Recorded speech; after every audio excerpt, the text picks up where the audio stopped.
After Elon Musk, he turned it over to Secretary of State Marco Rubio, who's now wearing another hat. I mean, it's funny that Elon Musk showed up in 2, but now Marco Rubio is wearing 4 or 5. And believe it or not, I'm pretty sure we all believe it. He talked about, dossiers Joe Biden's State Department had on a lot of conservative people in the United States during his administration, what they're doing to work on eliminating those. Let's hear it. Something else we got out of the business of, it wasn't widely reported, or maybe it was. We had an office in the Department of State whose job it was to censor Americans. Yeah. And by the way, I'm not going to say who it is. I'll leave it up to them. There's at least one person at this table today who had a dossier in that building.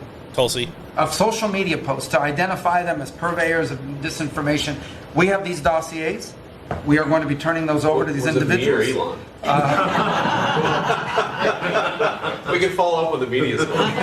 Well, we are going to turn over these dossiers to the individuals, and they'll decide whether they want to disclose it or not. But just think about the Department of State of the United States had set up an office to monitor the social media posts and commentary of American citizens to identify them as vectors of disinformation.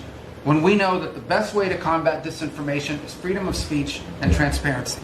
And so that's what we're going to be in the business of doing. We're not going to have an office that does that. Pretty crazy. It is. It is pretty crazy. And it's expected. Listen, Democrats hate everything that has to do with anyone wanting to stop their path to ultimate power. Yeah. And if destroying lives, destroying families, disappearing people, attempting to kill people, it's wild how far they are willing to go just so they can have their slush funds and ultimate one state rule, one party rule. We dodged a bullet much in the same way President Trump did in Butler, Pennsylvania last year. I tell you that, and I'll tell you that every single day moving forward as well.